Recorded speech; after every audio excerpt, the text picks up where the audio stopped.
นี่ซื้อเอาหมดโชคลาภเอาเต้มีเต้อย่างเต้มีเต้ขึ้นรถอยู่นะเฟซบุ๊กว่ะเฟซบุ๊กเจอแมนบรรยากาศดีอยู่เข้มคลอง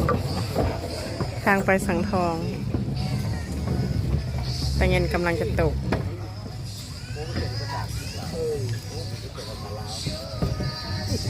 สีมืดๆอันนึงเนาะทาย้อนแสง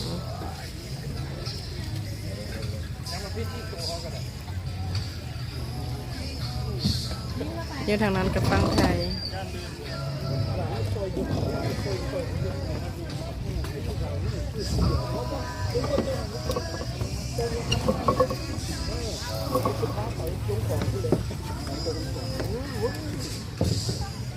ยิงหมักลอยน้ำเสียยังนั่งเห็นวิวข้าง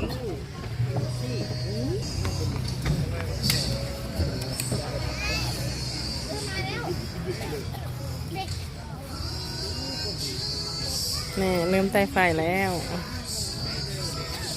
เริ่มมีไฟแสงสีนะโยฮานอาหารทางไปเมืองสังทองเนาะอาหารแซ่บ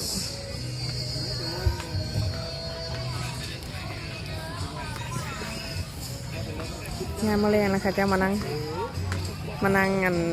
ยูเปเข้มของนี่บรรยากาศคัก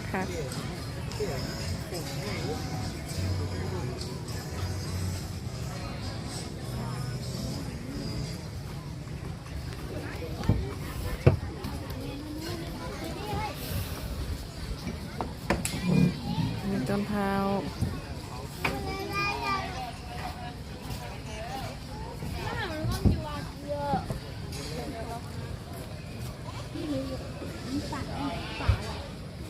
ทางนั้นก็มีต้นคริสต์มาส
ไปเข้าไหม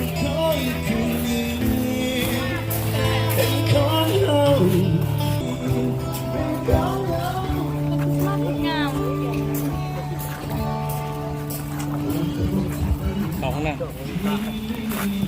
ไม่ไหวเด้อ